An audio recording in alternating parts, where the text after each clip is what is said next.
Hello, good morning. Welcome to Sunrise Daily. I'm Chamberlain. What's up? I'm Kyle Kikili. Good morning and welcome. I'm Ayo Makinde. Well, it was a sad one late yesterday, even up until the early hours of this morning. It's even still going on this morning, some activities right there. We're talking about this unfortunate incident that happened along Mobalaji Bank Anthony Way in Lagos last night at about 10:30. So there was this tanker, fuel-laden tanker. They said there was a leak, and so it exploded. Of course, vehicles caught fire. Unfortunately, we understand that this morning there's been 3 bodies recovered.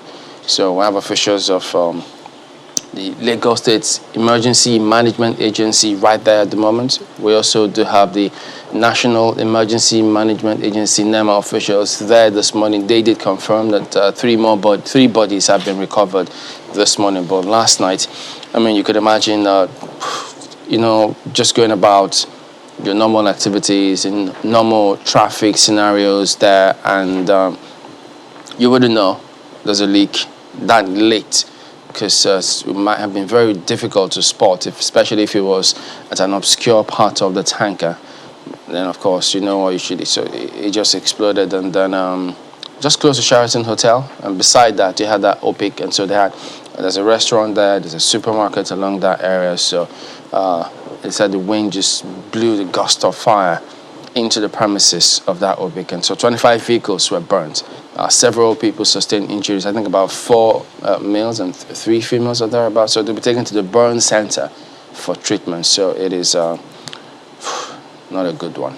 I mean, when you look at the timeline when the fire started or was said to have occurred about 10:32, according to the statement from the Emergency Management Agency. And I mean, we've had fires like this. I got a call, someone saying it was from the Total filling station because the explosion was loud. It was a fuel tank. And looking at the place from afar, you'd think, well, there's a filling station there, so it's from that place. But, I mean, it turns out, according to that report, that it was an LPG tanker, I believe, from leakage, just like you referenced. But it's sad that we had the deaths, injuries, as you mentioned, about 13 of them. But, these things keep unfolding because of the nature of the incident. The fact that other businesses were affected, you had a Chinese restaurant affected as well. Yes, we had response, I should say, really, from the emergency officials. You had a NEMA on scene, you had the police and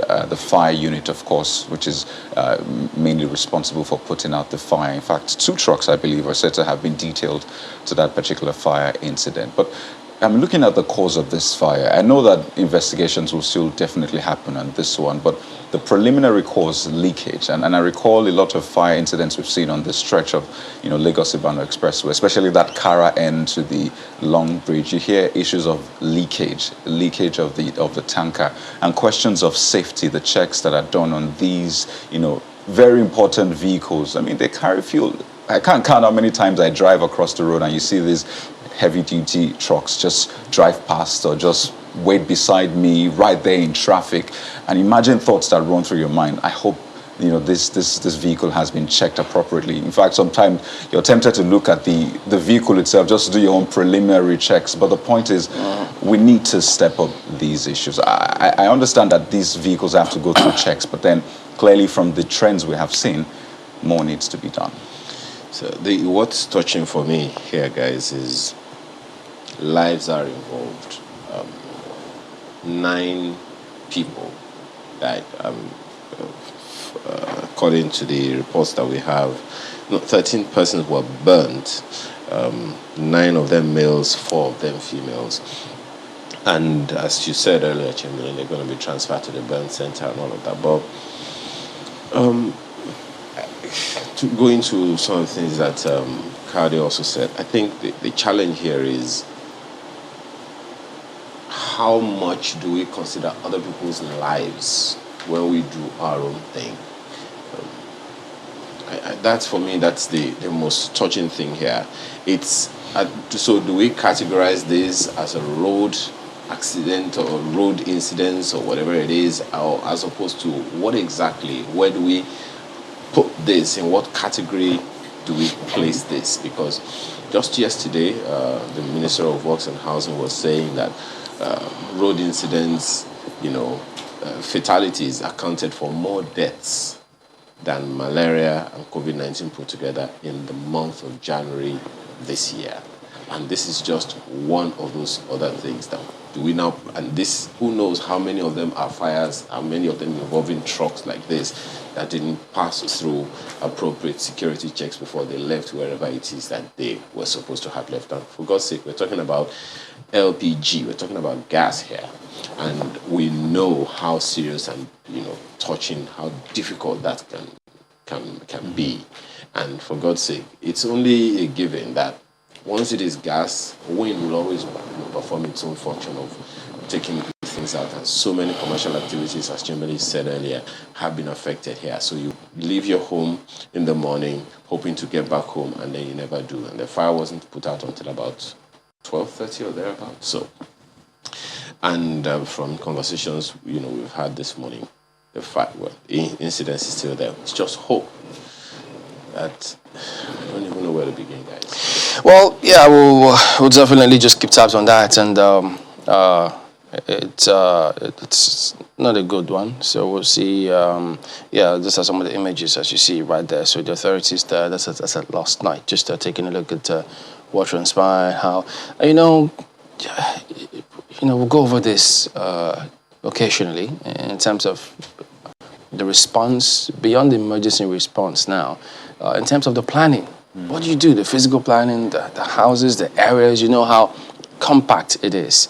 So perhaps it's time for different bodies or groups or houses or agencies to just factor that in to daily processes now, how we respond to some of these emergencies. But most importantly, the checks that we conduct on those vehicles, they have to be stringent. Absolutely. Because if they're not, do we want these kind of things to keep happening?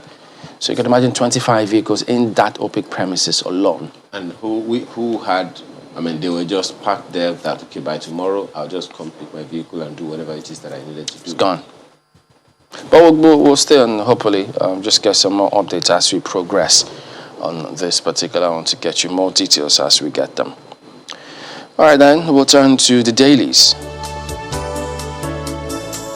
Okay, welcome back. Let's run you through some of the dailies today. Take a look at Blueprint. That's where we start this morning.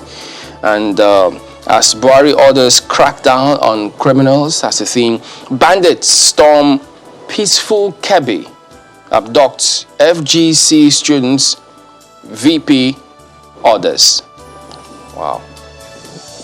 That's, shocking as it is. That's, you can imagine when this news broke, other schools such as this, federal government colleges, several schools really, depending on their location, even wheresoever they are, they just need to begin to wonder, what do we do? How do we progress? What kind of steps do we take next? So it's never really something that you want to keep dealing with or thinking about, but look at that. Peaceful Kebbi, and then abduct FGC students. Kill policeman, shoot students, convey victims in parents' vehicle. Reps raise the alarm, seek troops deployment.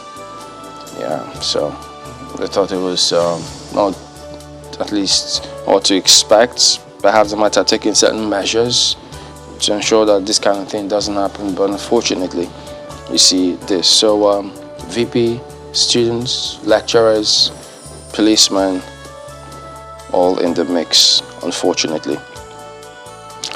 Well, yeah. For me, guys, the thing remains prevention. I don't know if we really understand the gravity of what is happening here. One report says roughly every 3 weeks, between December and now, roughly every 3 weeks there is an abduction. On the average, 700 abductions so far. And I'm wondering, do we even know the long-term effect of what we are dealing with here? Incidentally, the president was in Borno State yesterday in the northeast. Now you had this one happening in Kebbi, northwest, as it were. And I mean, for this government, they said one of the major campaigns was to, solve the issue of Boko Haram, especially focusing on Borno northeast. And we had that conversation yesterday as to, I mean, we could have seen this coming clearly. Dislodging Boko Haram, in fact, the government has said it, dislodging Boko Haram in the northeast meant that some of them were moving to other parts of the country. And that's why we've seen these. I mean, Kebbi is bordered by Zamfara State, Niger State, where we've seen those kidnappings. But I mean, it is going to form a major part of our conversation this morning, but really, this is not normal at all. Yeah. We'll take a look at Vanguard newspaper, the lead story. Gunmen on rampage in Enugu, Kebbi, Ogun, abduct 40. How bandits used parents' bus to evacuate abducted Kebbi students. Police confirm students kidnapped. We're engaging local hunters to secure schools. That's according to NAPTEN. You see NUT saying it's becoming a revolving chair. And this speaks volumes, really. Gunmen abduct 4, kill policeman in Ogun. We are yet to be informed about kidnap police. So you find more on page 5. That's interesting, because I think some other report says that the police put out a statement on the same thing. So is this before that statement, or is the statement something else, or what exactly is happening? Page 5 of the Vanguard should give you more insight. But I mean, if the police was not informed before now, well, I guess this is some form of heads up now and information.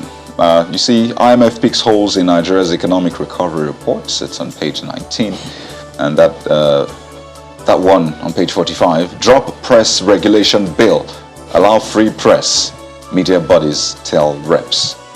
So, you see the battle line has been drawn in this one. It's on page 45 of the Vanguard newspaper. The president's visit, of course, where he says, don't give breathing space to terrorists, criminals, criminal elements. That's from the president to the military. And, of course, there's Mr. and Mrs. for you.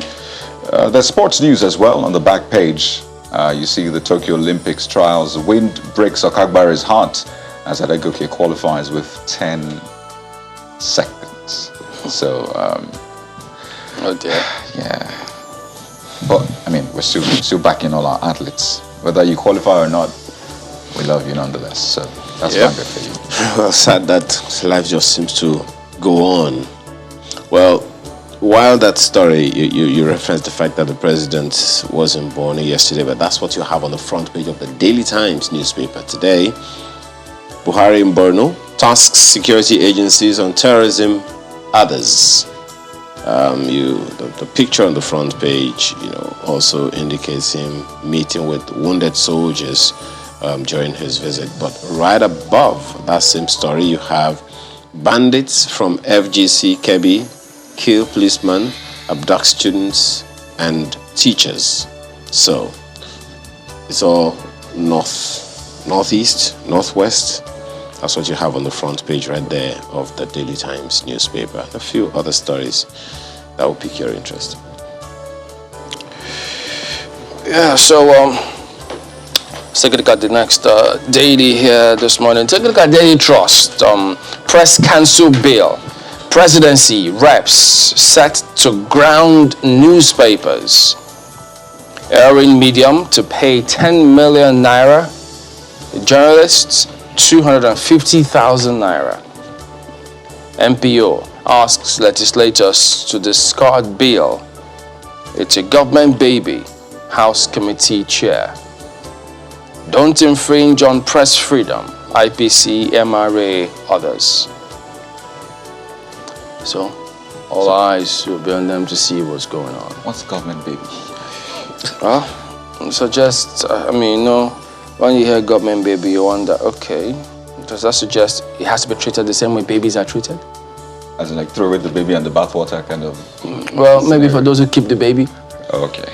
Or which government? Because from my elementary government in secondary school, it's government is made up of three arms in the presidential system: the legislature, the executive, and the judiciary. And in that government, according to the Constitution of the Federal Republic of Nigeria, the number one arm of government is the legislature. So whose baby is the chair talking about? Oh, they cannot be judiciary baby.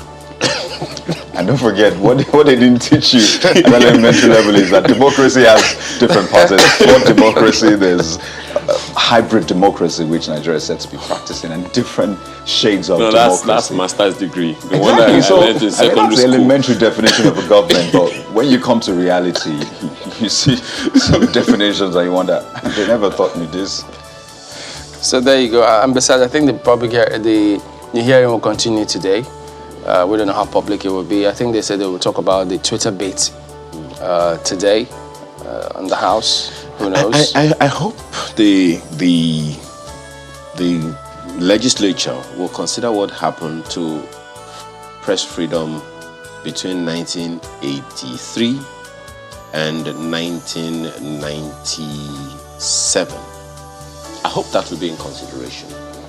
I hope they will also recall how much pressure the country came under because the press, was, so to speak, leashed.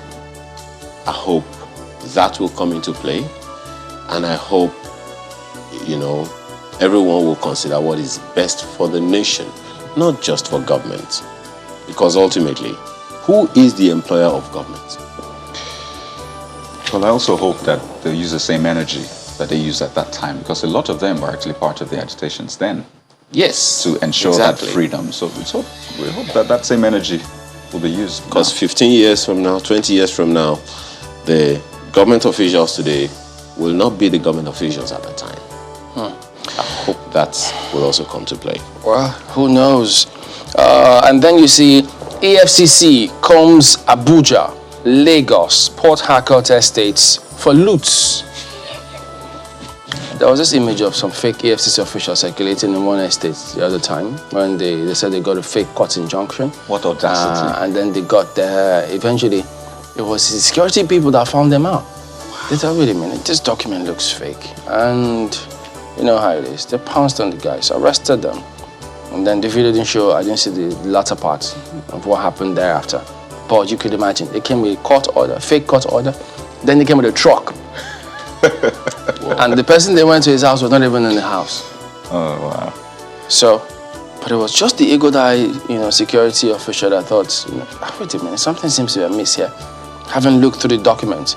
So, those little things that we overlook, the man who's out there who you think may not understand what's going on, just give him a little information. The way you relate to some of them could help save things. Absolutely. So you can imagine if that chap didn't know. The people who were even supposed to know didn't even know. It was that person at the gate that thought, something is fishy here. That's how they were busted. So, but I'm sure this EFCC coming Abuja, Lagos, Port Harcourt estates for loots might be, of course, it'll be different from that one. So, but they're quick to also remind us 2,613 days since Chibok schoolgirls were abducted. The abductions have not ceased. Well, Okay. let's show you what's on the front page of The Guardian. It's business, really, and if you understand this terrain, then this will get your attention a lot. Nigerian businesses shun IPOs, raise 3.09 trillion naira via commercial papers. CPs, that's of course commercial papers, dominance may worsen drought of new issues in stock market. I think it was yesterday we were talking about the stock market and young people. Yeah. Operators blame weak macroeconomy. Others urge government to tackle insecurity, provide tax incentives, and reduce issuance costs. So that one starts on the front page, spills over on page 6. And you see this one, Nigeria ranks 146th on Global Peace Index, 8th least peaceful in Africa. COVID-19 causes global rise in civil unrests. Violence costs $14.96 trillion to global economy. Could take poorest countries a decade to recover from COVID-19 impact. So yet another ranking for Nigeria, 146th this time around on the Global Peace Index. I imagine there'll be some response from the government in the coming hours. I imagine. Possibly there for The Guardian. And I also wonder what ease of doing business ranking is right now. Nigerian Tribune leads with money laundering. EFCC eyes real estate, car, jewelry businesses. So it's like an extension of what you have on the front page of the Daily Trust newspaper this morning. Stories on page 5 uncovers newly looted 6 billion naira from state government. You may want to find out which state government we're talking about. The details you'll find on page 5 this morning. I'm not sure you see those states there, but hey, page 5. Oh, has to be. Otherwise, he'll have to.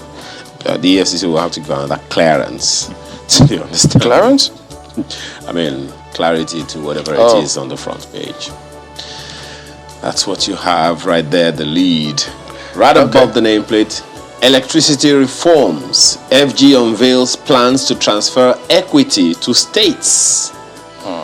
World Bank faults Nigeria's inconsistent electricity tariff policy. Says country may incur 3 trillion naira shortfall by 2023. That story you'll find on pages 6 and 31 of the Nigerian Tribune this morning. And of course, what you have earlier, bandits abduct teachers, students, kill policeman in Kebbi, kidnap 4 Chinese working on Lagos-Ibadan rail. Stories on page 27 this morning. So many other stories to look at on the front page of the Nigerian Tribune. The back page has sports. Leadership Friday, EFCC reopens corruption cases against ex-governors, others. That's a big one right there. You may have heard that. To prosecute 800 persons, recovers $100 million from Intels. No threat will stop me from prosecuting suspects, EFCC chairman. So that's ascribed to him there. Governors discuss judiciary, legislature, autonomy. Yeah, you might as well just see that now. So that's our leadership this morning. Finally, Nigeria News Direct with this one. Lagos Ibadan Rail Service. Gunmen kidnapped 4 NRC expatriates. Police escort killed. Service disrupted. It's on page 3. It was just launched, commissioned by the president last week, Thursday or thereabouts. So that's the lead one. Also be there for Nigeria News Direct. Well, that ends it. We'll look at some of the dailies here this morning. We will be back in a moment, and we've got some updates for you as well. Stay with us.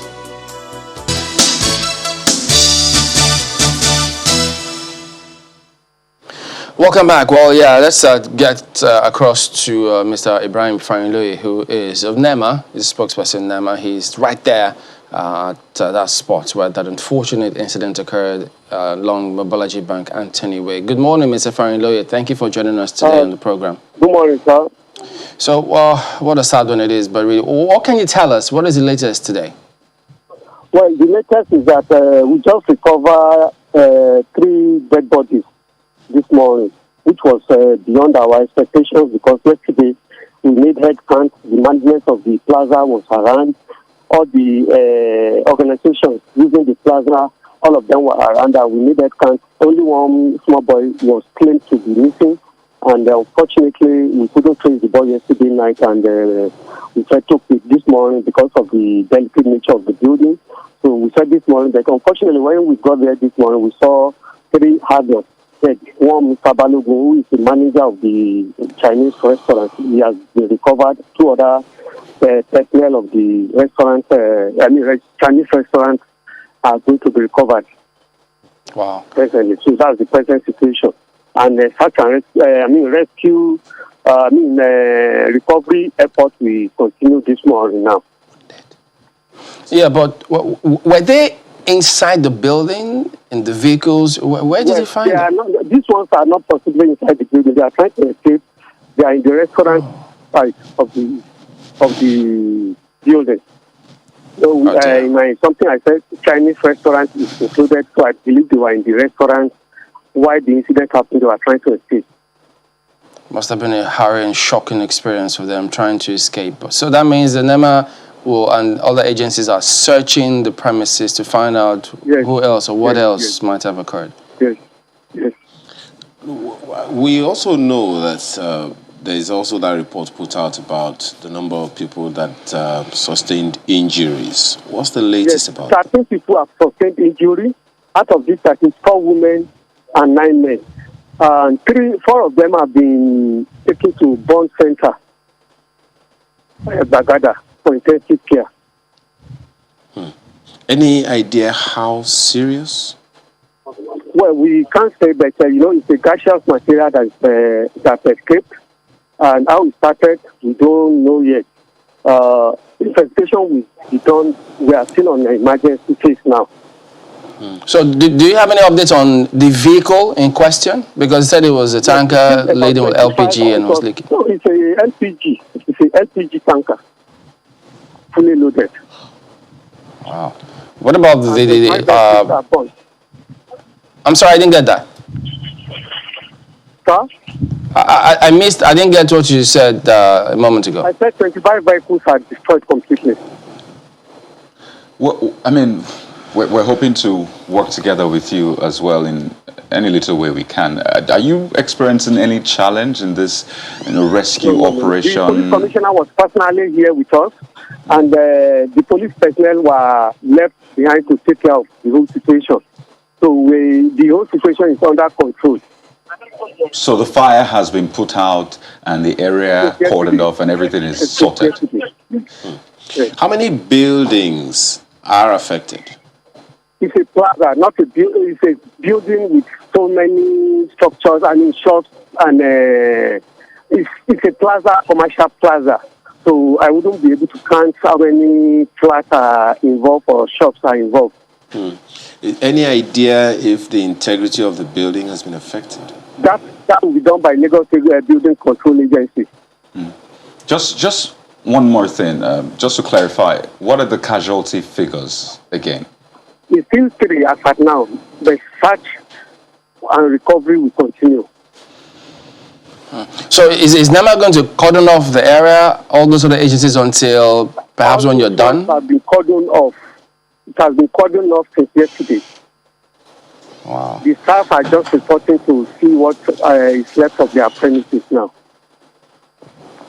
All right, we'll keep up and just to get more updates. Thank you very much indeed, and well done. Thank you. All right, we'll be back ourselves in a moment.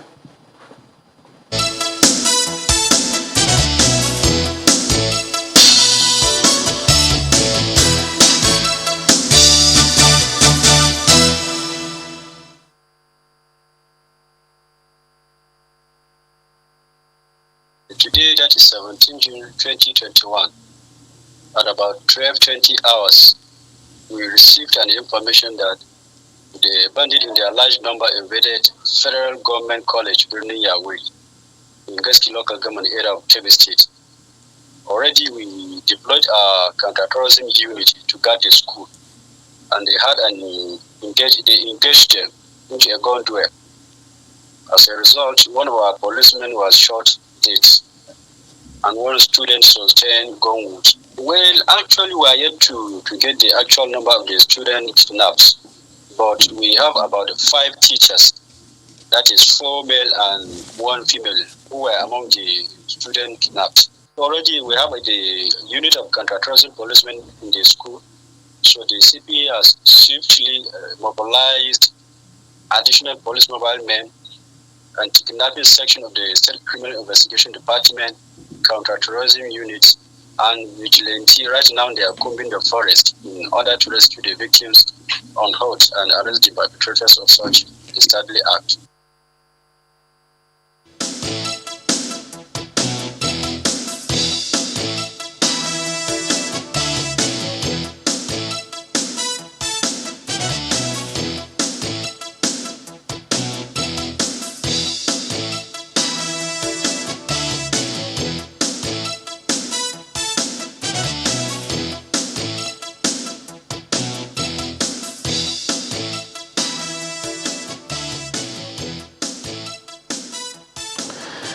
Welcome back. Well, turning our attention to what you just heard from the policeman there, the unfortunate kidnap of students and lecturers of Federal Government College, Yori in Kebbi. We've got Honorable Yusuf Sununu, who is a member representing that community as well. Good morning, and thank you for joining us today on the program. Well, what an unfortunate one it is, really. Information out there appeared hazy, sketchy. So, what information do you have about what happened? Well, thank you very much. Let me first of all thank you for inviting me to this very important program. As you really describe it, it's rather very unfortunate that the security of life and properties, the welfare of average Nigerian, which is a constitutional basis of existence and governance, is being compromised. What really happened was that I have to say that about 2 weeks ago, we had an episode when bandits residing within part of the areas bordering Zamfara, Niger, and then Kebbi came up through one of the villages in my constituency. They killed a policeman and then find their way until they reach around Ibeto side where we had a quarry, and then killed some security men and kidnapped Chinese people in the foreign workers in the quarry, and they left. 10 days after, they came back to the same area, and then they entered into my constituency bordering Binia, Wuri, Kolio, Laka, and rest of the villages around. And they have almost more than 7 hours full day operation, following house to house, room to room, collecting money, handsets, and cows with any machine that they find that it can be used for their operations. And they left behind a message that they will soon be coming back. To fulfill their promise, yesterday we had intelligence that they are on their way coming. They headed directly around 10:30 a.m. in the morning. They reached their final destination at Federal Government College, Birni Yawuri. Even though it wasn't an easy task, the police engaged them. The mobile police, as stated by the police PRO, the counter-terrorism unit that were stationed at the gate of the school and surrounding the school, also engaged them. And they have almost long periods exchanging fire. But unfortunately, they overpowered the police because their numbers ranges from eyewitness almost up to 250 coming in heavy motorcycles. So they succeeded in killing one of the policemen, and they got access to the hospital, to the school, and then abducted some students, on a specified number of students and 5 teachers, as was mentioned. The number cannot be exactly gotten because immediately after the bandit left, parents from nearby villages and areas, towns, came and took their words away. So that made it very difficult for us to find what are the actual numbers of students there. But one good thing about it, we have made a lot of contact. And as at last night, even around 1 a.m. this morning, I had a discussion with the field commander of Operation Hadarin Daji that they have succeeded in entering into the den of the kidnappers. And I think this is a major success because we are now, the security agents are now taking the fight to the base of the kidnappers. And as I was also told that over 800 cattle that were rescued some days back were recovered. And as at now, the military have covered the area where we are expecting that the students are with bandits. And then they have also succeeded in creating much casualty on the part of the bandits.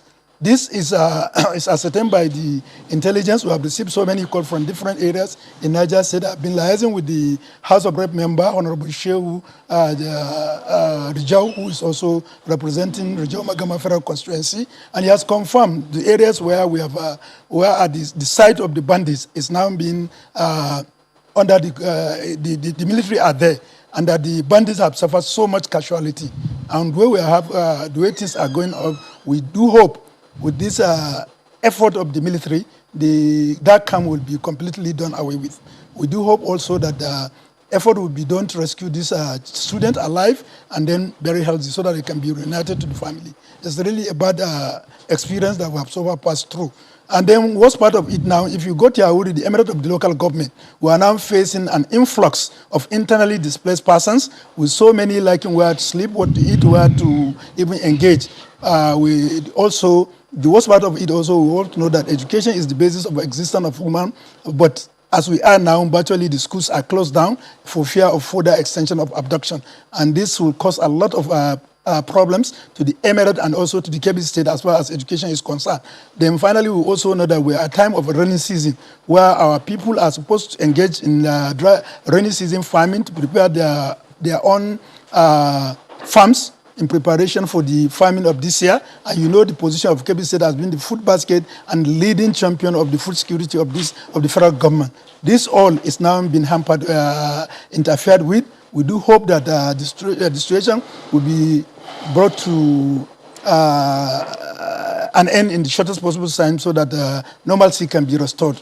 But however, I must assure you there is serious apprehension. We succeeded some few days back to convince the people to go back to their villages. But most of them that went back, they said they are coming, they are coming, they are coming. And then with that apprehension, they have to come back to Yaouri.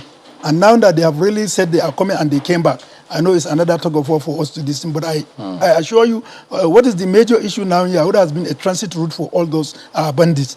The major issue now to address this issue is for us to have a permanent, not only just an ad hoc, a permanent team of military personnel that will be resided within that. It is a very big, it's a large portion of land that is a very thick forest that extends from Yaouri, Birni Yaouri axis almost up to Zamfara state. And that is the den of the bandits.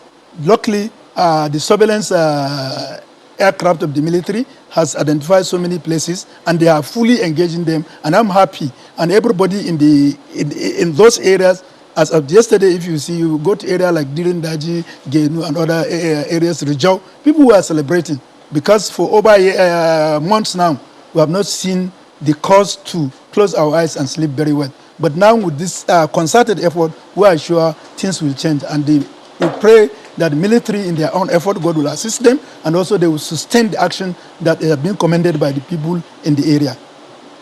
You know, when you say that they had come before 2 weeks ago, rustled and went from house to house, and now you say the authorities, the security agencies are engaging them in their hideouts. Do you know if any of such action was taken before this happened to prevent them from coming back? Before this happened, actually, I would say we have communicated to the security, and I think they have taken their time to do a surveillance. And it's that surveillance that have now given them that gave them to much knowledge of the access route being used by bandits, because they have a common route when they come where they will pass through those surrounding villages. And that's why I think we should also learn to respect local intelligence, because virtually all those villages that they are passing through used to call those who are in position authority, tell them they have passed here, they are coming to this place, they are going to this place. And I think that also helped to reduce the casualty. Therefore, I think over the period they have studied their route, and that's why I can say that the success being celebrated now by the people residing in the area could be alerted to that. But I think also most important is we shouldn't allow things to happen before we can act. We must respect local intelligence. We must have a synergy between security agents. We must also engage local people. You can see a very good example that happened in Borno State, where the military and the civilian JTF are working hand in hand. I think this is not be out of place, that we should recognize some committed volunteers who are ready to work within the ambit of the law so that they can be engaged and work together with military. This is very vital because they have the local knowledge of the surrounding environment. They also have, they know the access route of the bandits, and they also know their hideout. So when we have this collaboration, I think it can work better, and then we can, but most importantly is that we can win the war, and I have no doubt about that. The major reason I have this up till now, Nigeria as a sovereign nation, we have one advantage over any other bandits or criminal in the country, and that is the access to our airspace. It's only the military and air force that have access to that airspace. So we can utilize our advantage of the airspace cause a lot of casualty so that the ground forces can go in and then do the needful so that we can save ourselves. Because where we are now, we are in a serious crisis. We are in a serious crisis. Economy has really gone down. Naira has lost value. Cost of living is on the increase. Access to food is becoming a serious issue because you can't go out. My people are always used to talk, they are marketers. They move from Yauri to different places. But as it is now, you cannot move. You cannot move Yauri to come to the southwest. If you have to go through Niger State, it's a serious problem. If you have to go to Kano for your own daily activities to buy what you can come and sell to my people in Yauri, the house through the road through Bindingwari, it's a no-go area. Even now, even after Kontagora, a few weeks ago, it has become not accessible to people. So where are we going? We are creating a serious poverty. We are creating a serious of a situation whereby if nothing is done, I think the consequences will be unimaginable. And I think it's a high time for us to act as responsible in terms of this, and I'm quite happy that the military are getting back their confidence and they are working hard to ensure that things normalize in the area. Well, there's something you mentioned the other time about partnership with the locals. I'm wondering if that's something that hasn't happened before, if that's one of the gaps that you think may have been responsible for this abduction and maybe one or two other insecurity challenges that have happened in Kebbi before. And if that is a gap, is this unknown to the authorities at the federal and state level?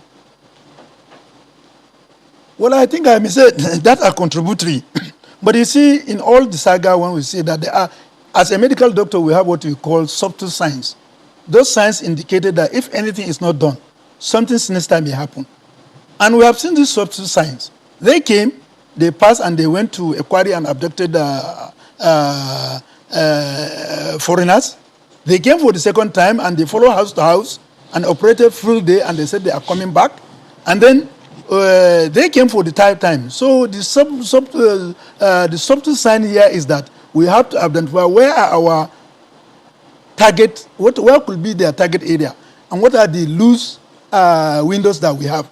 And the target area that can cause a lot of uproar is for them to enter into that federal government college, which they have succeeded. Even though it was also noticed that really that is another target area that can listen, and that's why that was necessitated by the deployment of almost 21 or so number of counter-terrorism union police to protect the hospital, the school.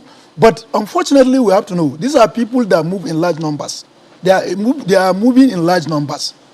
Large numbers, almost getting to 250, 300. The last time they came, the number all about 300 using strong machines. So I think the subtle sign is that's why I'm saying that we have to make utilization of air. If we can intercept them before reaching their target, we can break their convoy. We can cause a lot of damage on them, and that will have led to a lot of success. But nevertheless, I think the awakening now we have, and the sustained action that we are having now, because right now the field is highly engaged, and then we do hope that when they are dismantled, and there was also information for all the surrounding villages and their towns to be on close watch of anybody that can come in a disoriented manner or is a gunshot injury or anything, and then handed over him to security agent. But I think that what happened now in the last 14 hours, if that has been the approach of the military in all the areas we have uprising, I'm sure that will have overcome it. We also pray that God should also increase them in their strength and build more of their discipline in terms of their confidence to fight more. And they can only fight more if people also appreciate what they are doing. And I'm telling you, my people, as at yesterday and up till this morning, people are praising the military. If you are to go and listen to many audio messages that are shared through different WhatsApp groups and Facebook, you know that really people are commending the military. And I think that the military should also understand that goodwill of the people and work hard to ensure that the confidence is restored so that people can now be able to go back when the military asks them to go back and this thing. But I must also repeat that this thing. Yauri, that very thick forest is very important, it's a key point. If you send them, if you push them from Zamfara, they come to that area. If you push them from Niger, they will also come to that area. Even though there is no base as far as the bandit base is concerned.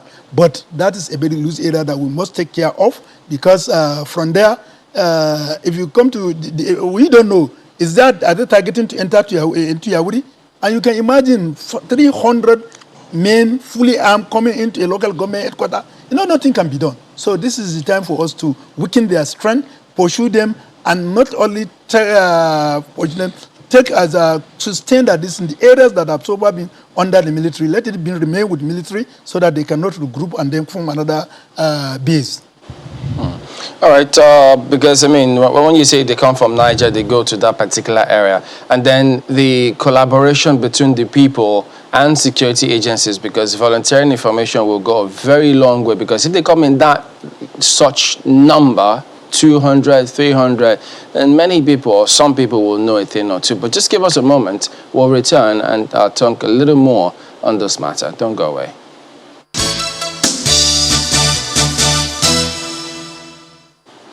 Welcome back. Well, Honorable, there are different things that should have been picked up both before it happened and perhaps after, so that we could ensure that this doesn't happen again. But when you said that they came about 2-3 times, going from house to house, spending 7 hours, they intend to strike fear in the hearts of the people. And then they attacked several areas in order to confuse people before they eventually struck this school. But there are those who will wonder, saying, but we know that the intention is, above all else, strike schools, discourage people from going to school because they want to attack those kind of institutions. And now, unfortunately, this federal government college. Well, for the benefit of hindsight and to ensure that we're learning the right lessons, do you think we did enough to ensure that they don't get to that school? But unfortunately, this happened. No, I think I can't say we have done enough, because if we have done enough, right from the day they came and they passed and went and kidnapped a Chinese, I don't know, I can't know their nationalities, but foreign near just a few kilometers away from my constituency. And they also came from house to house in the areas I earlier mentioned. And then finally they strike. I think we have not done enough. Ideally, right from the word go, from the first one, because we are in contact, there should have been redeployment, massive redeployment to those areas, especially when their routes were known. So had it been that happened, because they came, first of all, they were unchallenged. They killed a policeman when they came for the first time. The second time, they shooted some people, and then they have access freely to every house they want to go. Nobody challenged them. So they have the feeling that even this one, they came and they succeeded, except at the gate of the school, nobody engaged them. And we are now talking of a journey of over 100 kilometers from their base to where they are, in a very thick forest. And it's not that there wasn't intelligence. There was really intelligence. But yesterday, the attraction made, especially when the school was being now the target, has caused a lot of uprising, and that has really led to this. So I think that's what I said before. We must identify subtle signs and then act within subtle signs.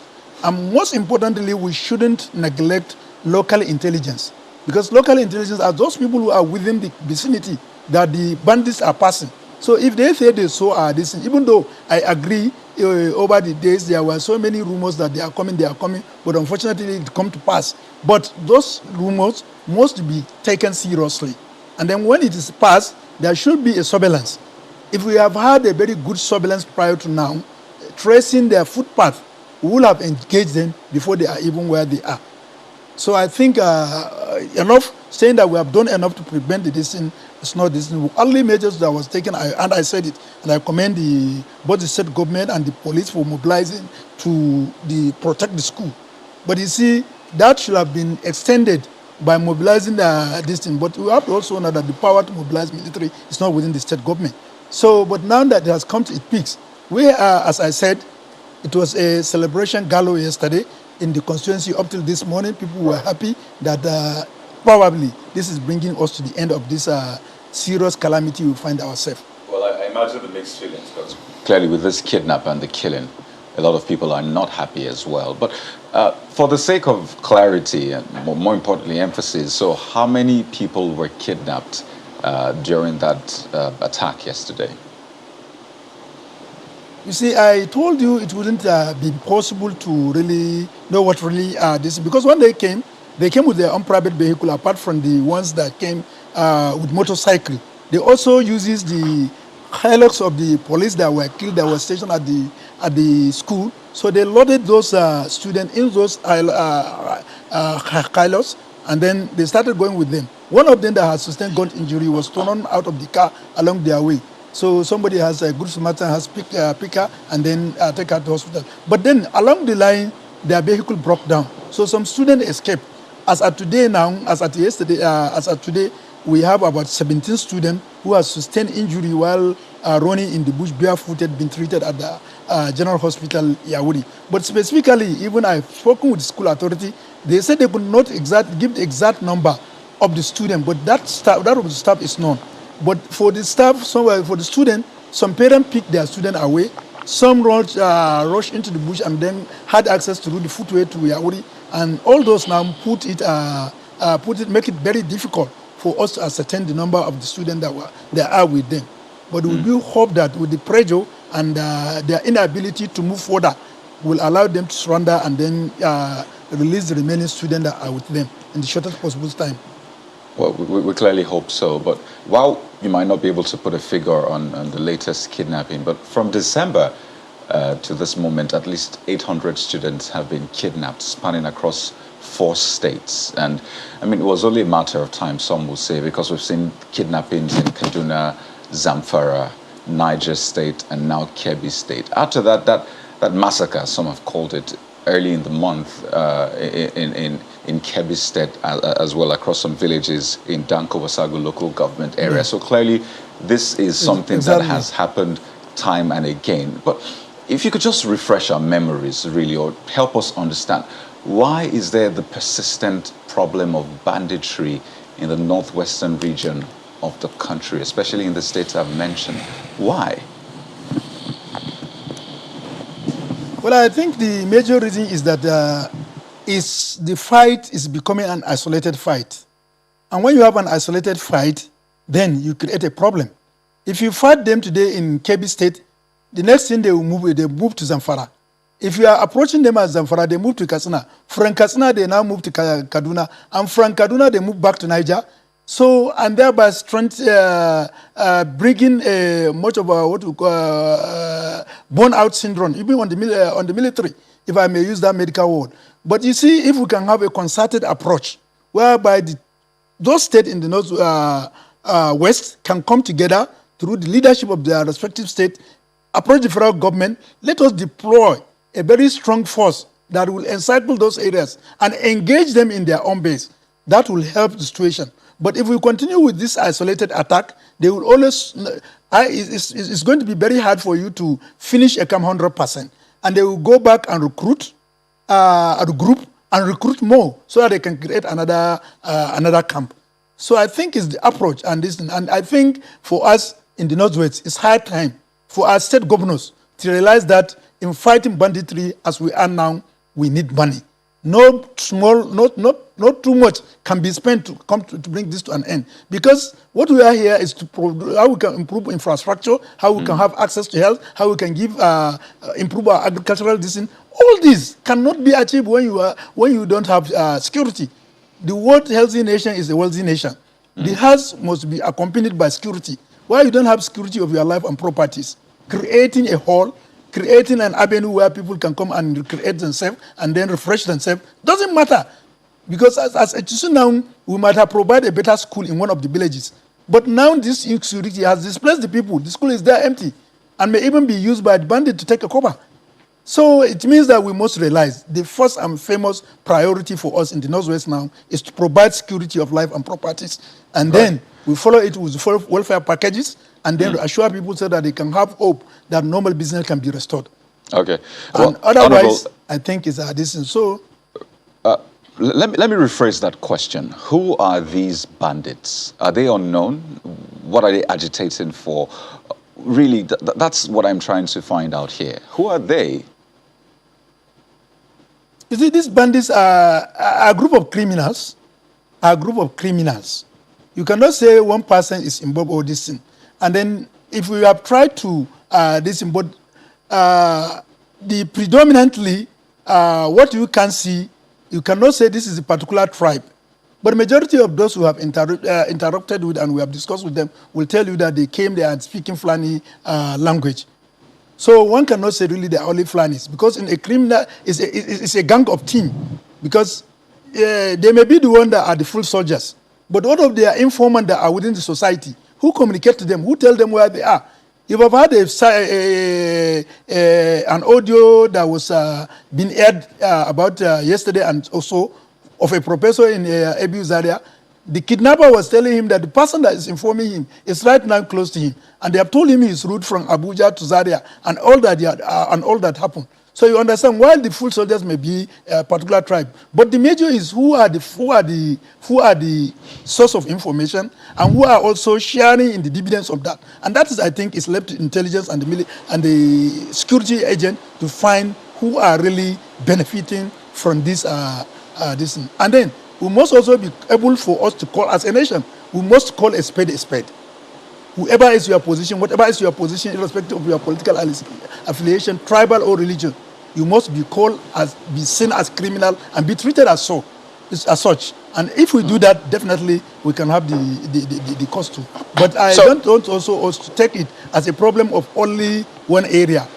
These people, if they are to go to any particular village, they don't care whether you are an Igbo man, whether you are a Yoruba man, whether you are a Fulani man, whether you are this and that or not. All they are after is they are terrorists. They want to have access to have a feel-free day, and then if any attempt to stop them anyway, your life is immaterial. So we must treat them as criminal and then work hard to ensure that things are done. But by the time we begin to put politics, we put religious and other affiliation into it, then we are getting it wrong. Because it might be, if you look at insecurity, initially we thought it was a Maiduguri issue. We now say, okay, it was Maiduguri Yobe. We now say Northeast. But now it's becoming a national issue. And it's of a very major concern. So we must see the criminals are criminals, and irrespective of their personal affiliation, let's treat them as so.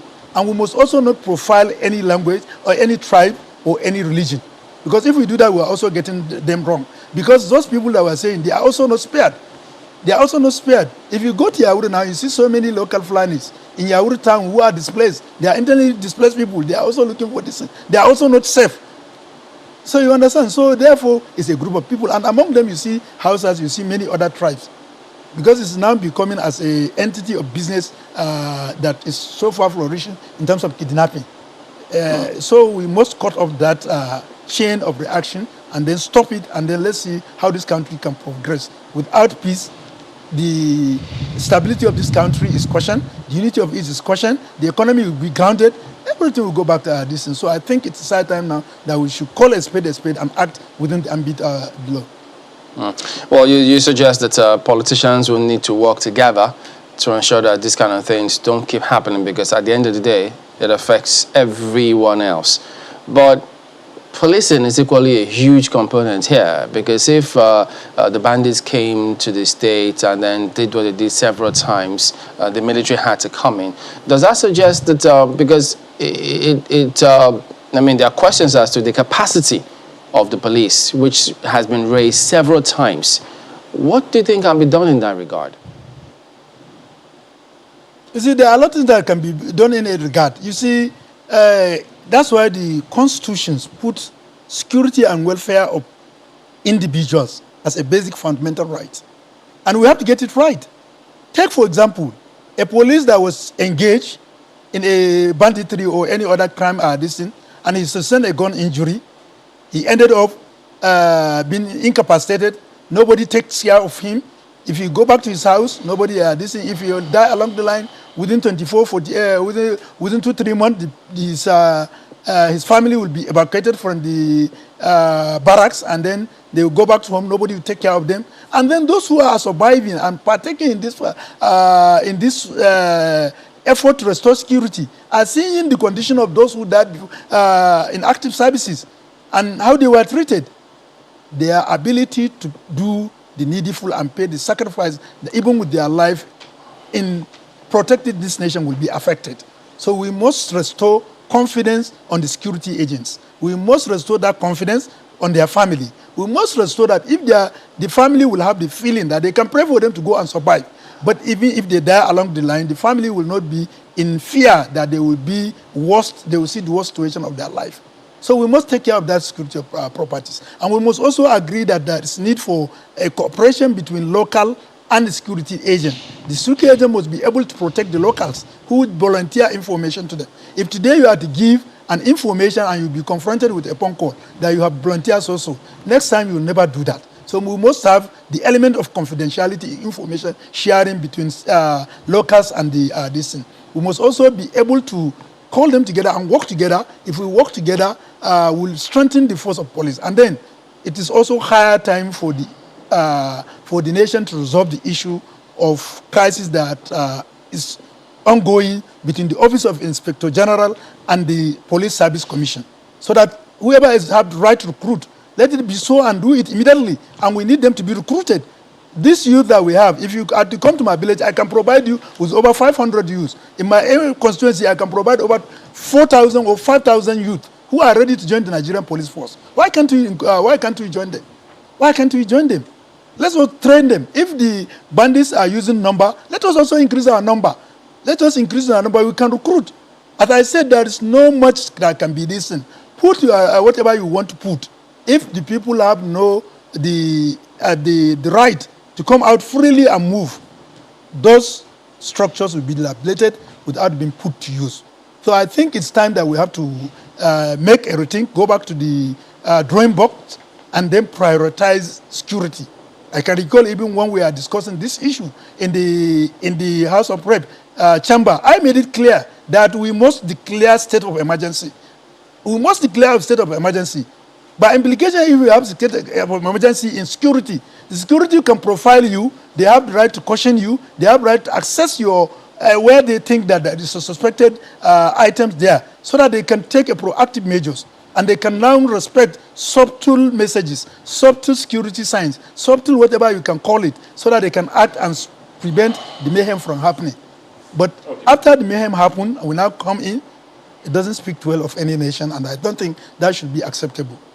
Honorable, you referenced something the other time about, what could be the cause, the crux of the issue, really. You referenced unemployment one way or another when you were speaking earlier on. So I'm wondering, do you think we can get ahead of this security challenge without solving the unemployment problem, whether at the federal level or at the state level? It's just not possible. It's just not possible. That statement still stands. An idle mind is a double workshop. And in workshop, anything can happen. You can repair, you can amend, you can also cause harm and damage. So we shouldn't allow youth to be unemployed. If you have 100 youth that can be enticed by just 50,000 to mobilize them, and then you now have a group that have so far amassed so much money, and they have much money, they can easily use it and buy the will of those youth and engage them in their own criminal ways. So we must create, there's no doubt about it. And this not only be limited to government. Our well-to-be individual should come out and serve as entrepreneurs. Create enabling environment that they can create small and medium-scale companies in their respective areas, so that those youths can be decent. In each and every state that you go, even if I swear, I don't doubt it, you have more than 40 or 50 well-to-do individuals that can develop 50 well-to-do small-scale industry. Take Kebbi, for example. If you have 50 people that have that wither to bring a small and medium-scale industry, and you have them cited, those 50 are distant. If each one is to recruit just 20 to 25 people to work with them, what is the number you have? You understand? So we have to.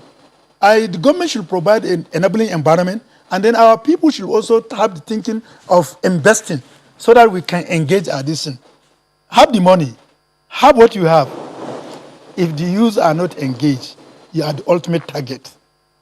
So I think if we do that, we are not solving the problem of the youth. We are solving the problem of our own self, because it may backfire on us when they are left idle. I just let me set an example. I have one of my mentors that he said, no matter how close you are, no matter how close you are to him, let it be your closest relation. Professor Ekele will never pass you in your exams, no matter how close. And what was his reason? He may be your next patient. And if you are treated, if he has do you a favor and discharge you, then he will now be the one that will receive the consequences. And that's what we should also think. Those youths may not be our own children, but if we allow them to go, we may be their next victim. Well, Uncle, at that point, Honorable Yusuf Tanko Sununu, who also represents Yauri Federal Constituency, is the Chairman, House Committee on Health Services and a member of the APC. Thank you for your time this morning. Thank you, sir. All right. We're back in a moment. Stay with us.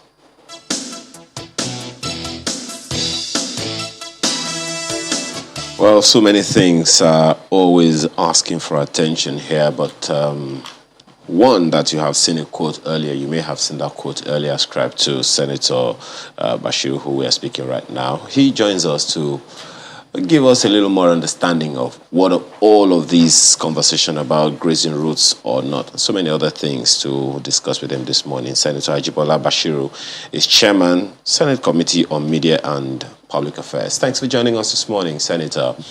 Well, let's begin with the obvious.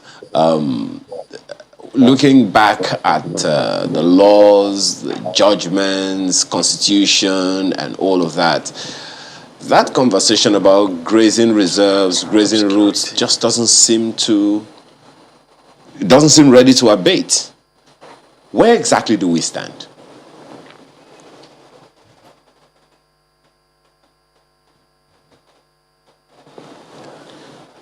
Senator, do you mind unmuting your microphone? We can barely hear you.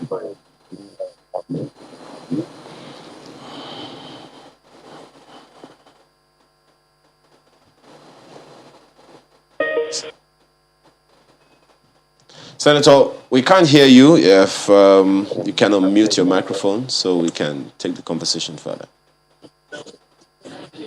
Can you hear me now? Yes, we can hear you now. Please go ahead. Okay. Sorry, please. Let me just...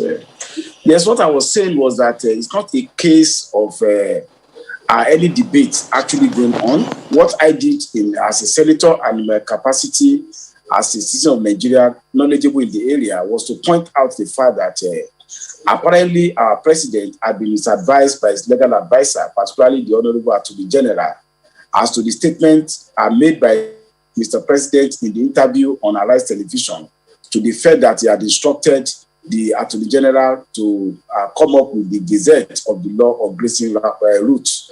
I've particularly studied laws both in the north and the south. There's no single legislation that talk about grazing routes. So I wonder what kind of advice the legal team actually giving him coming up with that position. And as citizen of the country, as a patriot, I felt that this is not a personal matter. It's a matter that Nigerian people need to have accurate knowledge about the matter. And as I pointed out, even the grazing reserves law that are in existence are only applicable in the northern Nigeria because they are made as Northern Nigerian Law number 4 of 1965, and they don't have general application in southern Nigeria. So to that, even the president had no business with such legislation. The president can only exercise executive power by Section 5 of the Nigerian Constitution 1999 as amended on legislation made by National Assembly or deemed by Section 218 of the 1999 Constitution as amended as having been made, deemed to have been made by the National Assembly. So it's currently Mr. President had not been properly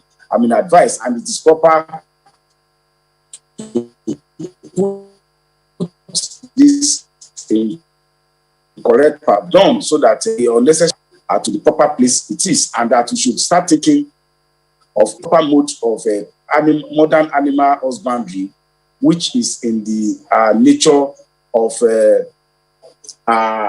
ranching or proper grazing reserves under a situation whereby open grazing will be banned and people can carry on their business of animal husbandry in a modern manner that will not impact on the property, welfare, and security of other people. Any people who will interpret based on, depending on whatever side of the divide they find themselves, according to, as far as the laws and the Constitution are concerned. But from your perspective, who has responsibility to take charge of some of these things around grazing reserves, grazing routes, and all of that? Because I remember back in time, even from the statement that you put out, the regions back then, they created grazing reserves for themselves by law and all of that. So is it something that the federal government should be legislating on, or is something left for the states? It's not a matter for legislative intervention by the National Assembly and by the federal government. There is this tendency for us to see the country as a unitary state, because everybody wants something that must be done by National Assembly. On several occasions, I've highlighted at the plenary of National Assembly that we have to act according to the constitutional delineation of power as stipulated in the Constitution. What do I mean? Nigerian Constitution has a legislative list in the exclusive legislative list, which is the exclusive preserve of the National Assembly. They are itemized about 66 items. Then there's the concurrent legislative list. Even this concurrent legislative list, the area on which the National Assembly can legislate and that of the state were clearly delineated. The fact that the subject matter is on concurrent list does not mean that the National Assembly can legislate or the state can legislate. There is a clear bifurcation of the competence, even on matter on exclusive legislative list. Then there is a provision of Section 4, Subsection 7 of the 1999 Constitution, which provide that any other matters not so listed either in the exclusive legislative list or in the concurrent legislative list are within the province and exclusive power of the state assembly and the state government. As far as I'm concerned, the only item that has to do with agriculture in the concurrent legislative list only limited the National Assembly to matters of research, planning, and finance in relation to agriculture. So my position has always been that agriculture is a matter on the residual list within the competence of the state, and this contention is actually supported by the fact that the existing grazing laws operate as state legislation and federal legislation. But what we have had is that the hangover of military intervention, every subject matter National Assembly will want to legislate upon, every matter Nigerians would think that National Assembly can act upon. But for us to be able to live to the true yearnings and aspirations of our founding fathers, we need to go back to federalism. We need to, even as challenging as the existing provision are to realization of genuine federalism, we need to adhere by those provisions. So as far as I'm concerned, on grazing matters, the National Assembly has no business and the federal government has no business beyond research, planning, and possibly assisting in terms of finance. Well, Senator, you talked about that hangover of the military. I'm wondering what that means. But we'll take that on when we come back from this break. Please stay with us. Thanks for staying with us. Well, Senator, the metaphor you used of the hangover of the military is quite interesting, because a number of people will also be wondering what other areas of our national life do you think will still have that hangover? Consequently, hence the call or the consistent, repeated call for true federalism.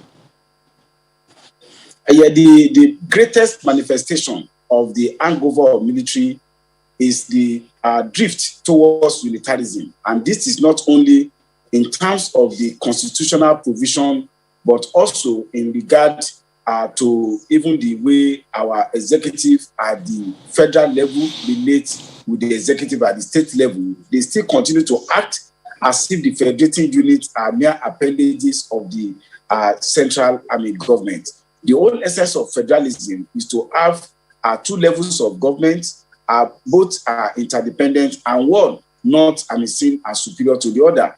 But the way the structure of the government is today, and also because of the nature of even the resource allocation, you see that the states are still they are still functioning as they used to be under military.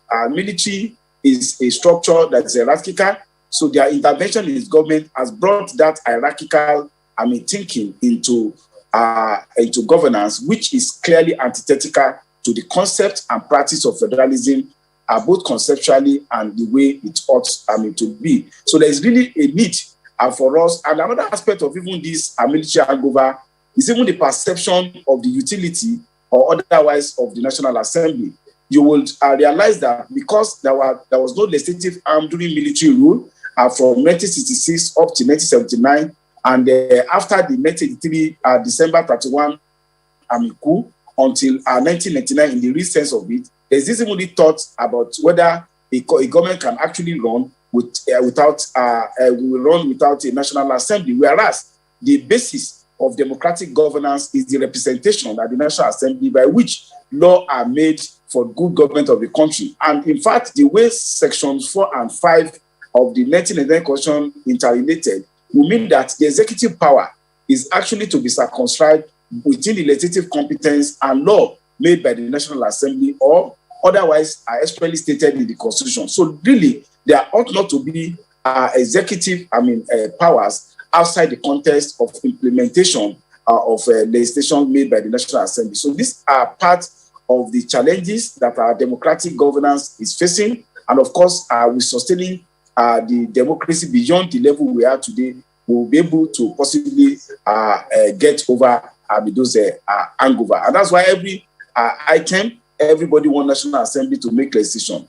Things that are even within the competence of the state, the bulk would be thought to be at the table of the National Assembly or the federal government.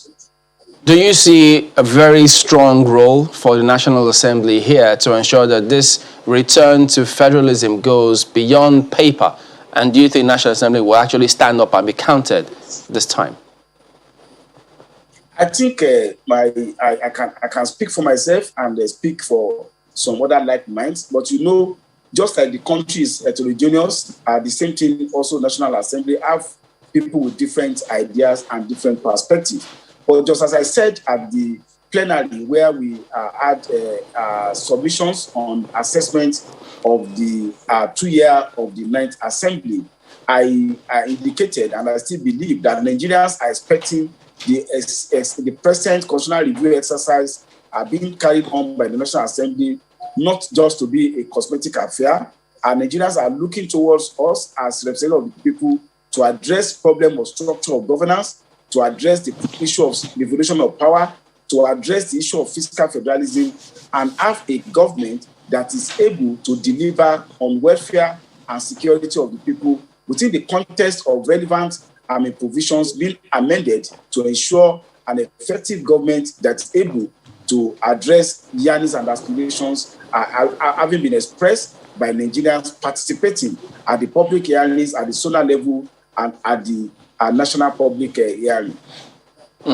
Senator, given the scenario in the country regarding security, and we know politics can happen at different stages, but do you ever think it will be fathomable for anyone not to want change and be on the same page to the extent that something needs to be done about, for instance, the security architecture of this country?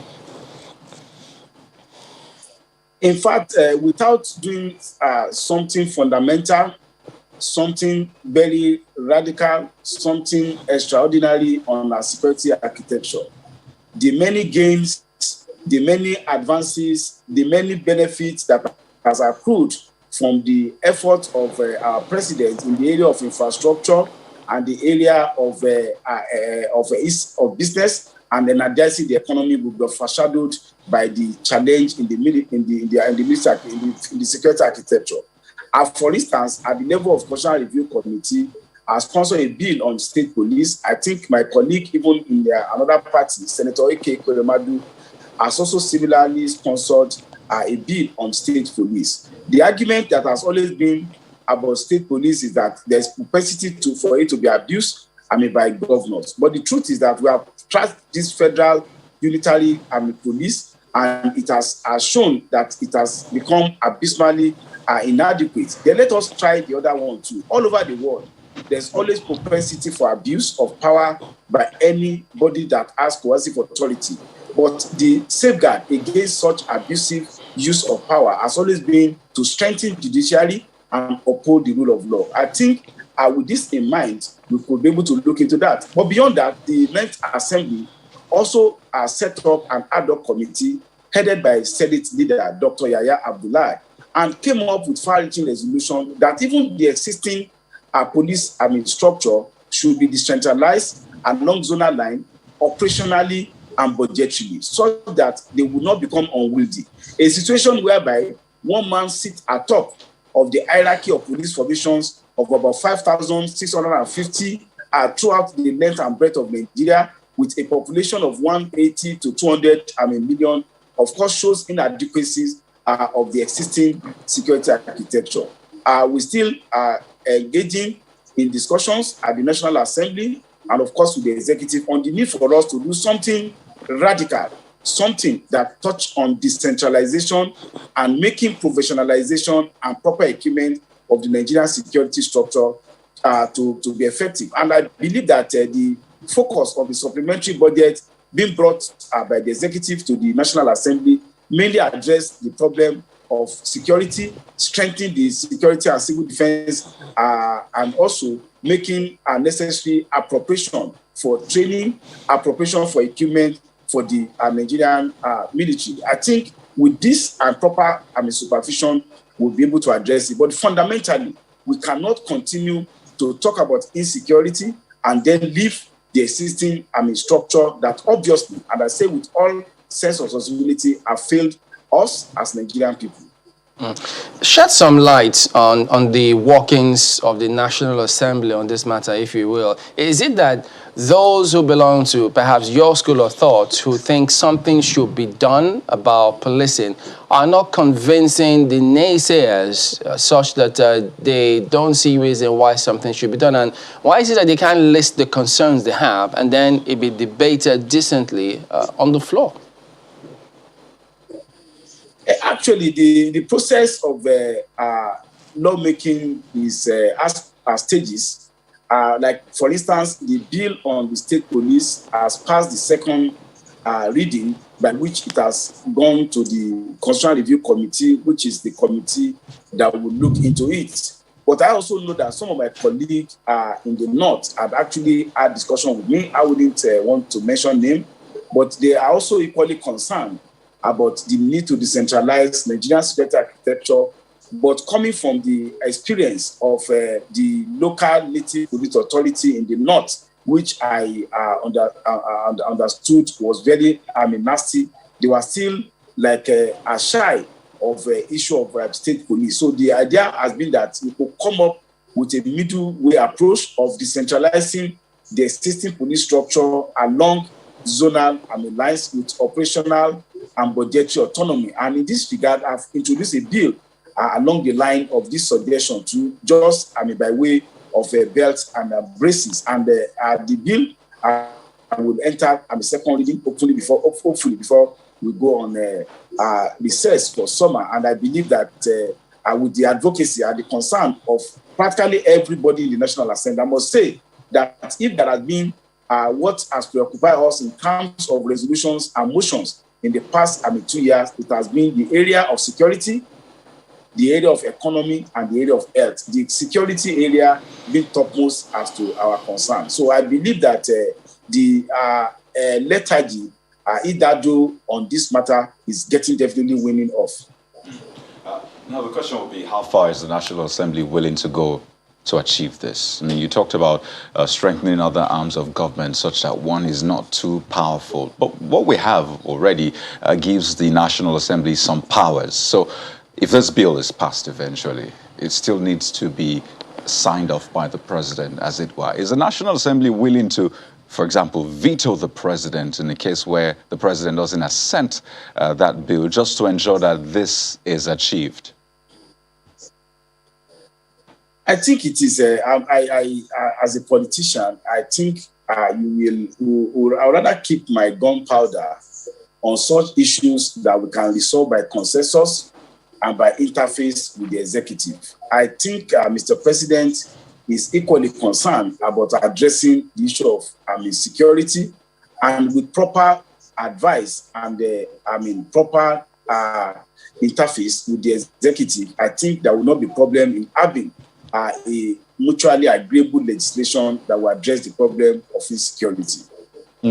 So this takes me back to something you said earlier when we began this conversation about the kind of advice the president gets. I mean, this talk about grazing routes, reserves, and the rest is kind of like in two ways. Yes, there's the laws and the debates, which you said there isn't anyway. And then there's the advice the president gets, the legal advice he gets from time to time. You have questioned this particular advice on the grazing routes. And for a lot of people, they're thinking, if this one is if it's questionable, just how many other advice the president has gotten might be questionable. So regarding that one, is there any way around it, really?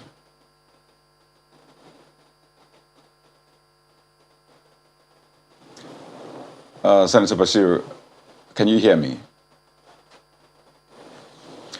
Okay, we'll work on getting him back to respond to that question. Okay, if you can go again, please. We lost you for a bit there. Okay, I said I need to be circumspect, not to to commit fallacy of generalization. I can only talk about the specific areas that I thought that the president might not have been properly, advised, and that is in the area of this grazing issue. And earlier on, I actually pointed out the error in the opinion of the Honorable Attorney General when he was trying to equate regulating grazing with motor parts sellers in northern Nigeria. I found it very unfortunate, and as somebody who is sworn to uphold the Constitution, I had to also intervene publicly at that time. So I think we should be able, to, as a public office holder, particularly some of us who are shadowing responsibility of interpreting and implementing law, need to be circumspect, need to possibly have second opinion before we advise our chief executive. And I say this because I've had the privilege of serving as an attorney general in my state, and I know that the chief executive rely very weightily on advice, particularly on legal and constitutional matter coming from the attorney general. So I will want to say that we expect as Nigerians from the office of attorney general to be more circumspect, to possibly get second opinion on matters of national importance in rendering advice to Mr. President. I think that's, we are not begrudging him. I would not have anything against him. He was chairman of body of Attorney General when I was Attorney General in my state. But there is a need for us to give a proper advice and properly appraise issue within the context of the law, and not to take anything on face value, particularly matters that are capable of generating tension in the country. You know, one of such advice that I know concerns the National Assembly, or that concerned the National Assembly, was last year when that invitation was, given to the president, as it were, to come address the nation regarding the security situation in the country.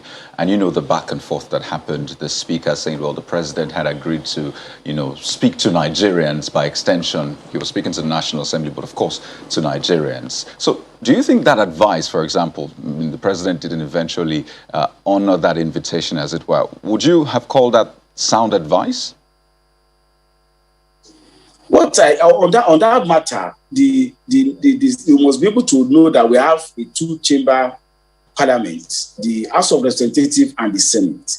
The Senate never asked the president to appear before it, so there was no such invitation. And when my opinion was sought on the matter, I said I would rather not render opinion on it, because it is not really a matter for the Senate. But if you ask me, I will say that there's a deep invitation is an extension that you may honor or may not honor as act of courtesy to those who are inviting you. It's different legally from what is called summon. in view of the existing constitutional arrangement, and I say it with all sense of responsibility, and at the risk of being branded a sycophant, the Nigerian law does not allow the National Assembly to summon on the pain of arrest a president of the Federal Republic of Nigeria. So perhaps the arm of the National Assembly were the one that did not take proper advice. So it's not in all cases that the executive that is in the wrong side of not taking proper advice. There's a difference between invitation. If you invite me to your house, for instance, Chamberlain, I may decide to honor the invitation or not to honor. It's different from when a summon, which has a criminal implication, is summoned. By Section 318 of our Constitution, I don't think the president could be so coerced to appear before any legislative authority. Well, Senator, how significantly do you think the Constitution Review or any council can address the challenges we're having, not adequately giving attention to the youths? I think the question of youth, I'm happy to say that at the National Public Hearing at the International Conference Center, I was part of it, and there were representation by some youth organization. I think really in the country, the peculiar challenges that youth have has to do with improving our economy, access to education, access to health, and of course improve security. And when you look at it by extension, practically whether you are young or old is also very important. Where I have issues with some of the recommendations being brought forward is the idea of saying a particular person of a particular age will not aspire to leadership of his country. With utmost respect, that will also itself be undemocratic. What I believe is that youth should have equal access, having acquired necessary experience and necessary instrumentality to be able to access power. But to now seek to exclude a certain age group from accessing power, I think it would not be democratic. That too is also very important that youth should engage in the political process. The way by which you affect change and get impact in a democratic setting is through party politics. But when you just stay on social media, or you just write articles without forming or joining political party, participating actively so that you will be able to put yourself for election and then implement whatever policies and program you believe is in the best interest of the country, you are not really participating in civic engagement capable of changing our society. As a young person, I participated actively in student union activities, and right from my early 30s, I've been engaged in active politics, and that has enabled me to be part of policy making in my state, and of course now at the National Assembly.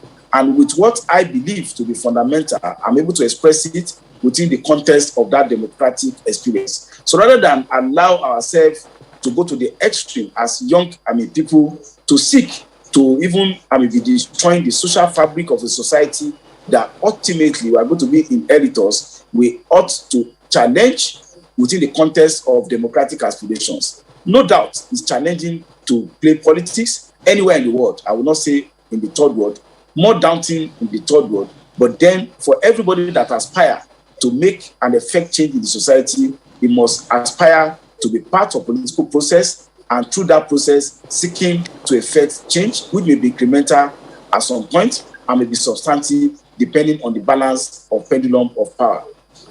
One more thing, Senator, as we wind down, and speaking about the political process, do we still expect the electoral bill by when? June, July? Definitely, the leadership of the National Assembly has given assurance that before we proceed on the annual recess, the petroleum industry bill, the electoral bill, as well as the constitutional review bill will pass through the National Assembly. And I'm particularly optimistic because I have been monitoring the process and I've been part of some of the process, being members of some of the relevant committee working on this very important legislation. It will meet the expectation of Nigerians if we're able to meet those deadlines. Well, yes, indeed. All eyes will be on that to ensure that that happens. But we do thank you very much indeed for your time, Senator Bashir, Chairman, Senate Committee on Media and Public Affairs. It's my pleasure being here. Thank you, Chamberlain, and the team. All right, then let's take a look at some feedback coming through now. There you go. That is the first one. Oh, yeah, from Adenike Awe, reacting to the abduction in Kebbi State, saying we need to be very proactive and about keeping students safe, especially in boarding schools. This abduction is one too many. Without pointing fingers, the three tiers of government also need to treat the root causes of this heinous crime in a holistic way. Demola Lalade expands that to insecurity in general. I find it extremely difficult to understand why bandits or hoodlums will be holding a government to ransom with all security apparatus the government controls. The solution is to engage citizens, most especially the youths, in well-paid jobs, and we'll see a drastic decline in abduction and other criminal vices. It's not rocket science, and government should seriously look into this before it gets out of hand. Yayi also weighing in on banditry and kidnapping size. I believe the whole bandits and kidnapping is a massive conspiracy. 2 weeks ago, bandits struck. What did the security forces do? They came to the college with over 100 bikes. 100 bikes? Where did they come from? In the convoy. Who supplied the bikes? Who fueled them? Who supplied the arms? Are there no intelligence reports? This country is too massive for security to be centrally controlled in this era of drones. I mean, we're getting some, critical thinking this morning. Lewis Afolabi, still on abduction, saying, my concern with all these kidnapping cases is that hundreds of millions of naira paid to kidnappers make their way back into the economy. And the question for him is, can't those money be marked and traced? Questions. AGK says about the same issue, I feel the Nigerian government at all levels is not entirely honest about kidnappings. The trend is troubling, and even the untrained mind can find patterns in these crimes. If we have problems with intelligence, why haven't we heard about any shakeup at the DSS? If the DSS is doing its job, then who is responsible for implementing the actionable intelligence? While the blame game continues between the federal and state governors, kidnappers are having a field day. We should have a grip on this by now. This is inexcusable. Well, John Agua Henry also speaking about the abduction says this issue is one too many. The government needs to involve the locals as traditional, religious youths, etc. in intelligence gathering. These bandits pass through communities before and after abduction. The locals that give this information must be protected. You can't expect to get a different result when you keep doing the same thing. I just wonder what the parents of these children are going through right now. That is one of the sore points of this whole abduction. Henry is sending a mail about some of the discussions we had yesterday in security and illegal mining in Zamfara State, saying mining is in the exclusive list of the Constitution, but how well can this work out where the governor and locals, the custodian of land within the state, are charged with providing security, without which, of course, business cannot thrive? This, of course, makes a case for state policing, resource control, and a constitutional review of the exclusive list. Artisan mining is craftsmanship, and we should not in any way de-emphasize their contribution to the mining revolution in Nigeria. It will compound the security challenge in any mining environment if these people were discarded at any point. Rather, arranging them in mining cooperative societies by individual state governments will help position them to be legally productive in the local economy. And Austin is talking about population control. In all discussions on hunger and lack of jobs for the youths in Nigeria, no one is addressing birth control and the quality of our population. I doubt we can get anywhere without addressing the fundamentals. Well, very interesting ones. You know, critical thinking are things we need to promote and highlight a lot more in society. I mean, you did ask, who are those people carrying out these things? Where did they come from? I do remember the several former ministers of state, when they appeared before the National Assembly the first term, said different things about who they are, where they're coming from. So what are we doing? Do we identify who they are? What strategies are we adopting to ensure that these things don't happen again? Are we handling them with kid gloves? What lessons have we learned? So look, there's just so many things, because no parent, no one wants his or her ward in the hands of any kidnapper or any bandit. You know, everything is that we all know there's a challenge, but we don't seem to agree on what to do to address it. So that's another challenge. Yeah, there you go. Well, that is the show today. Thank you all for watching. We hope you have a very lovely weekend and a good day today. I'm Chamberlain, so. I'm Kayode Kikyodo. Amayo Makinde, please keep safe.